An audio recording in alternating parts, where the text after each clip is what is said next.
ഈശോ മിശിഹായ്ക്ക് സ്തുതിയായിരിക്കട്ടെ. എൻ്റെ പേര് മജു. ഞാൻ ദുബായിൽ വർക്ക് ചെയ്യുന്നു. കഴിഞ്ഞ വർഷം ഓഗസ്റ്റ് മാസം 8-ാം തീയതി കൃപാസനത്തിൽ വന്ന് ഉടമ്പടി എടുക്കുകയും ഉടമ്പടി തൈലം സ്ഥിരമായി പുരട്ടി അതിൽ നിന്ന് ലഭിച്ച വലിയൊരു സാക്ഷ്യം പറയുന്നതിനാണ് ദൈവകൃപയാൽ ഞാനിവിടെ നിൽക്കുന്നത്. എനിക്ക് 2012 ഹിരണ്യ വന്നതുകൊണ്ട് ഒരു സർജറി ചെയ്യുകയുണ്ടായി. ഈ സർജറിക്ക് ശേഷം വേദന തീർത്ത് മാറാതെ വന്നപ്പോൾ ഓരോ 6 മാസം കൂടുമ്പോൾ ഞാൻ ഓരോ ഡോക്ടർമാരെ കാണുകയും അവരോരോ പ്രാവശ്യവും വേദന കുറയുന്നതിനായി എനിക്ക് പെയിൻ കില്ലേഴ്സ് പ്രിസ്ക്രൈബ് ചെയ്യുകയും ചെയ്യുകയുണ്ടായി. ഇതിങ്ങനെ ഇത്രയും വർഷങ്ങൾ പോയപ്പം സ്ഥിരമായിട്ട് ഇതിങ്ങനെ വന്നതേ ശരിയാകില്ല എന്ന് എൻ്റെ വൈഫ് പറഞ്ഞുകൊണ്ട് കഴിഞ്ഞ വർഷം വെക്കേഷൻ വന്നപ്പോൾ ഞാൻ നമ്മുടെ നാട്ടിലുള്ള ഒരു 3-4 ഫേമസ് ഹോസ്പിറ്റലിൽ പോയി ഡോക്ടർമാരുടെ അഡ്വൈസ് എടുത്തപ്പോൾ അവർ പറഞ്ഞത് ഈ ഹിരണ്യ ചെയ്തത് അതിൻ്റെ അകത്ത് മിസ്റ്റേക്ക് വന്നിട്ടുണ്ട്, ഇനി ഇതൊന്നും ചെയ്യാൻ പറ്റത്തില്ല, ഇതിൻ്റെ അകത്ത് ഒരു ഞരമ്പ് RF ട്രീറ്റ്മെൻറ്റിലൂടെ കരിച്ച് കളയാനേ പറ്റുള്ളൂ എന്ന് പറഞ്ഞു. അപ്പോൾ ഞാനത് ആദ്യം പറഞ്ഞ ഡോക്ടർ പറയുന്നത് നേരാണോ എന്നറിയാൻ വേണ്ടി വേറെ ഒരു 3-4 ഡോക്ടർമാരുടെ അഡ്വൈസും എടുത്തു.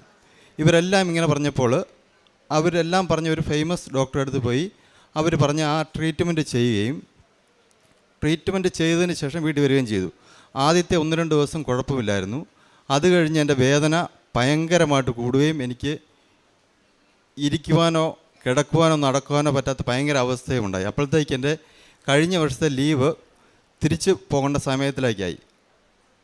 അപ്പം ജോലി ചെയ്യാൻ പറ്റത്തില്ല എന്നുള്ള അവസ്ഥ വന്നപ്പോഴത്തേക്ക് വീട്ടിലുള്ള എല്ലാവർക്കും ഭയങ്കര സങ്കടമായി. എന്ത് ചെയ്യുമെന്ന് ഇങ്ങനെ എല്ലാം ആലോചിച്ചിരുന്നപ്പോഴത്തേക്ക് എൻ്റെ വൈഫ് പറഞ്ഞു നമുക്ക് കൃപാസനത്തിൽ പോയി ഉടമ്പടി എടുക്കാമെന്ന് പറഞ്ഞു.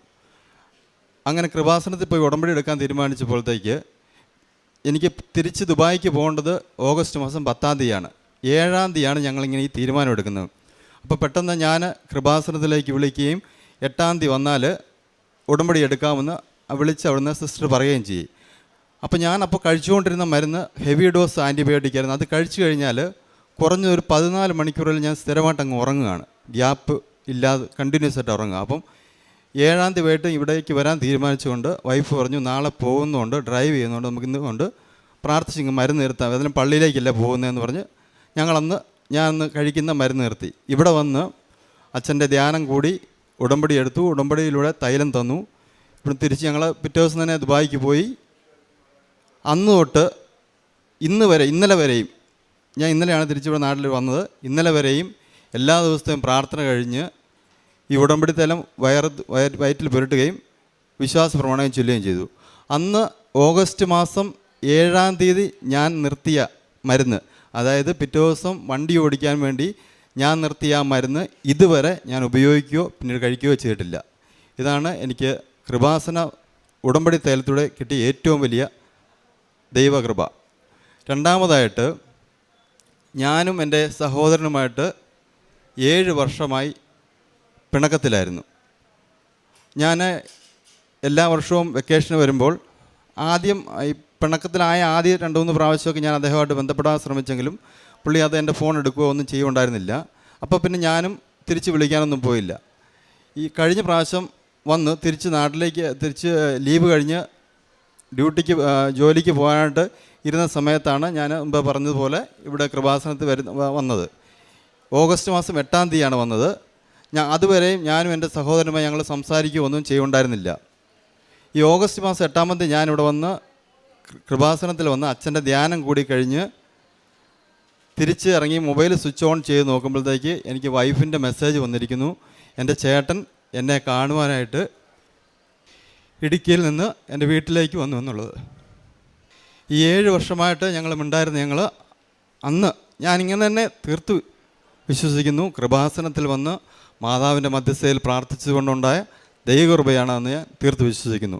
എൻ്റെ ഉടമ്പടി 90 ദിവസം എന്നൊക്കെ ഇവിടെ അച്ഛൻ പറഞ്ഞു. 90 ദിവസമാണ് ഉടമ്പടി. ഓഗസ്റ്റ് മാസം എടുത്ത ഉടമ്പടിയാണ്. 3 മാസം കഴിഞ്ഞപ്പോൾ എൻ്റെ ഉടമ്പടി തീർന്നു.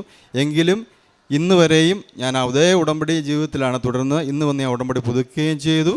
ഇനിയും എൻ്റെ ജീവിതകാലം മൊത്തവും ഉടമ്പടി ജീവിതത്തിലൂടെയാണ്. എനിക്ക് മറ്റൊരു അത്ഭുതങ്ങളും ഒരു രോഗസൗഖ്യം കിട്ടിയില്ലെങ്കിലും ഉടമ്പടി ജീവിതത്തിലൂടെ എൻ്റെ ജീവിതാവസാനം വരെ കഴിയണം എന്ന് മാത്രമാണ് എൻ്റെ പ്രാർത്ഥന. ഞാൻ ഇന്ന് തിരിച്ച് ദുബായിക്ക് പോവാണ്. 4 മണിക്കാണ് എനിക്ക് തിരിച്ച് വീട്ടിൽ നിന്ന് പോകേണ്ടത്. ഞാൻ ഇന്ന് രാവിലെ ഇവിടെ വന്നാണ് ഈ സാക്ഷ്യം പറയാനും ഉടമ്പടി പുതുക്കുവാനും വേണ്ടി മാത്രമാണ് വന്നത്. അതുകൂടാതെ ഞാൻ എല്ലാ ചൊവ്വാഴ്ചയും ആദ്യത്തെ ഉടമ്പടി കഴിഞ്ഞപ്പോൾ തൊട്ട് എല്ലാ ചൊവ്വാഴ്ചയും ജോസഫ് അച്ഛൻ്റെ ധ്യാനം കൂടും. ആ ധ്യാനം എന്ന് പറഞ്ഞു കഴിഞ്ഞാൽ ഈ ഉടമ്പടി അന്ന് ആദ്യം നമ്മൾ ഒരു പ്രാവശ്യം എടുത്തുകൊണ്ടല്ല, ആ ധ്യാനമാണ് നമുക്ക് ഓരോ ദിവസവും നമ്മളെ സ്റ്റിമുലേറ്റ് ചെയ്യുന്നത്. ആ ധ്യാനത്തിലൂടെ കിട്ടിയ ഒരു സ്റ്റിമുലേഷൻ, ആ ഒരു ഉത്തേജനം എന്ന് പറയുന്ന പോലെ ഇന്ന് ധ്യാനം പുതുക്കിയപ്പം ഒരു പത്രിക എനിക്ക് തന്നു, നമ്മുടെ 6 നിയോഗം എഴുതണമെന്നാണ്. അപ്പോൾ ഈ അച്ഛൻ്റെ ധ്യാനത്തിലൂടെ ഞാൻ മനസ്സിലാക്കിയത്, നമ്മുടെ അച്ഛൻ എപ്പോഴും പറയാറുണ്ട് വയറ്റിപ്പിഴപ്പിന് വേണ്ടി മാത്രമുള്ളതായിരിക്കരുതെന്ന്. അതെന്നെ ഭയങ്കരമായിട്ട് സ്പർശിക്കുകയും ഞാൻ ഈ സിസ്റ്ററിനോട് പറയുകയും ചെയ്യുകയുണ്ടായി. എൻ്റെ ഇന്നത്തെ നിയോഗമായിട്ട് എനിക്ക് ദൈവകൃപ, എല്ലാവർക്കും ദൈവകൃപ ഉണ്ടാകണമേ, എനിക്ക് ദൈവകൃപ ഉണ്ടാകണമേ എന്ന് മാത്രമാണ് ഞാൻ എൻ്റെ നിയോഗത്തിൽ എഴുതിയത്. പിന്നെ ഉടമ്പടിയിലെ നിബന്ധനകൾ പാലിക്കുന്നതിനായി ഞാൻ മാക്സിമം ശ്രമിക്കുന്നു. ഞാൻ ഇവിടുന്ന് കൊണ്ടുപോയ ഉടമ്പടി പത്രങ്ങൾ ദുബായ് പള്ളിയിൽ കൊണ്ട് ഓരോരുത്തർക്കും പറഞ്ഞു കൊടുക്കുകയും നിങ്ങൾ വായിക്കണം. ഓരോരുത്തർക്ക് കൊടുക്കും, വായിക്കാൻ പറ്റുമെങ്കിൽ മാത്രമേ മേടിച്ചാൽ മതിയെന്ന് അങ്ങനെ ചോദിച്ചിട്ട് കൊടുക്കുകയും ചെയ്യുന്നു. കാരുണ്യ പ്രവർത്തികൾ ഞാൻ അതിനു മുമ്പൊന്നും ഇങ്ങനെ ഈ ഉടമ്പടി എടുക്കുന്നതിന് മുമ്പൊന്നും ഇങ്ങനെ ഉണ്ടായിരുന്നില്ല. ദുബായിലൂടെ നമുക്ക് കാണുമ്പോൾ ഒരു സഹായം ആവശ്യമാണ് എന്ന് മറ്റുള്ളവരെ കാണാൻ തോന്നുമ്പോൾ അവർക്ക് ചെറിയ രീതിയിലൊക്കെ സഹായങ്ങൾ ചെയ്യുകയും ചെയ്യുന്നുണ്ട്. ഇപ്പം റോമാക്കാർക്ക് എഴുതിയ ലേഖനം 2-ാം അധ്യായം 29-ാം തിരുവചനം അരുളി ചെയ്യുന്നു, ഹൃദയത്തിൽ നടക്കുന്ന പരിച്ഛേദനമാണ് യഥാർത്ഥ പരിച്ഛേദനം, അത് ആത്മീയമാണ്, അക്ഷരാർത്ഥത്തിലുള്ളതല്ല. അവന് പ്രശംസ ലഭിക്കുന്നത് മനുഷ്യരിൽ നിന്നല്ല, ദൈവത്തിൽ നിന്നാണ്. മജ്ജൂസി തോമസ് തൻ്റെ സാക്ഷ്യം പറയുവാനും ഉടമ്പടി പുതുക്കി തൻ്റെ സാക്ഷ്യം പങ്കുവയ്ക്കുവാൻ, അതായത് തനിക്ക് കിട്ടിയ ദൈവാനുഭവത്തെ മൂടി വയ്ക്കാതെ, അത് ദീപം കൊളുത്തി താനത് പറയുടെ കീഴിൽ വയ്ക്കാതെ, തനിക്ക് കിട്ടിയ ദീപം ദീപസ്തംഭത്തിന്മേൽ ഉയർത്തി വെക്കേണ്ടതാണ് എന്നുള്ള ബോധ്യത്തോടെ ഈ മകൻ ഇവിടെ കടന്നു വന്ന് ഇന്ന് താൻ തിരിച്ച് ദുബായിക്ക് പോവുകയാണ്. അതിനു മുൻപ് തൻ്റെ ദൈവത്തെ താൻ അറിഞ്ഞ് അനുഭവിച്ച ദൈവിക കൃപയെ അത് പങ്കുവെച്ച് ദൈവത്തെ ആരാധിച്ച് മഹത്വപ്പെടുത്തി കടന്നു പോകുന്നു. തനിക്ക് കിട്ടിയ വലിയ ഒരു സൗഖ്യ അനുഭവം എന്തായിരുന്നെന്ന് ഇവിടെ വിവരിച്ചു വ്യക്തമാണത്. ഉടമ്പടി തൈലം പൂശി പ്രാർത്ഥിച്ചു കഴിയുമ്പോൾ ഏറ്റവും നല്ലൊരു ട്രീറ്റ്മെൻറ്റാണെന്ന് പറഞ്ഞ് RF ട്രീറ്റ്മെൻറ്റ് എടുക്കുന്നുണ്ട്.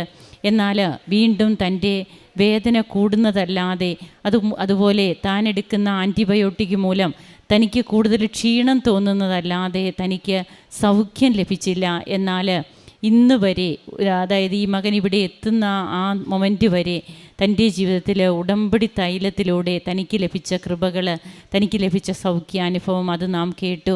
അതുപോലെ തൻ്റെ സഹോദരനുമായിട്ടുണ്ടായിരുന്ന അസ്വസ്ഥതകൾ, 7 വർഷമായിട്ട് തൻ്റെ കുടുംബ ബന്ധത്തിൽ വന്ന വിള്ളലുകൾ, ഇത് തനിക്ക് ഉടമ്പടിയിലൂടെ എങ്ങനെയാണ് പരിഹരിക്കപ്പെടുവാനായിട്ട് കഴിഞ്ഞത്. അതായത് ഉടമ്പടിയുടെ ദൈവമേ, ദാവീദിൻ്റെ പുത്ര എന്ന് വിളിച്ചുകൊണ്ട് നാം അപേക്ഷിക്കുന്ന ഒരു യാചനകളും ദൈവം നിരസിക്കില്ല. അതിന് നമ്മുടെ ജീവിതത്തെ മാറ്റം വരുത്തുന്ന കുറേ നിബന്ധനകൾ നമ്മോട് പറയുന്നുണ്ട്. അത് അനുഷ്ഠിക്കാനും അതനുസരിച്ച് മുമ്പോട്ട് പോകുവാനും നാം തയ്യാറാകുമ്പോൾ ദൈവം പ്രവർത്തിക്കും, പരിശുദ്ധാത്മാവ് ഇടപെടും. അങ്ങനെ ഇന്ന് തനിക്ക് സന്തോഷമാണ്, സമാധാനമാണ്. താൻ ഇതുപോലൊരു ജീവിതം താൻ ഇതിനു മുൻപ് നയിച്ചിട്ടില്ല. ഇന്ന് തനിക്ക് മറ്റ് നിയോഗങ്ങളല്ല, കൃപയാൽ നിറയണമേ എന്നുള്ള ഒരു പ്രാർത്ഥന മാത്രം, കൃപ ടാപ്പ് ചെയ്യാനായിട്ടാണ് തൻ്റെ ജീവിതത്തെ താൻ ഇനി ഉടമ്പടിയിലൂടെ നയിക്കുന്നതെന്നാണ് ഇന്ന് മജു നമ്മോട് പറയുക.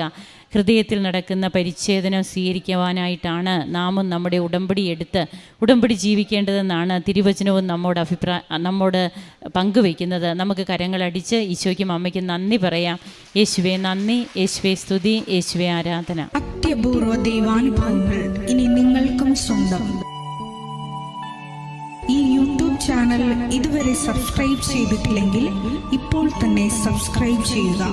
ഈ വീഡിയോ ഇപ്പോൾ തന്നെ നിങ്ങളുടെ സുഹൃത്തുക്കൾക്ക് ഷെയർ ചെയ്തുകൊണ്ട് കർത്താവിൻ്റെ പ്രേക്ഷിതരാകുക.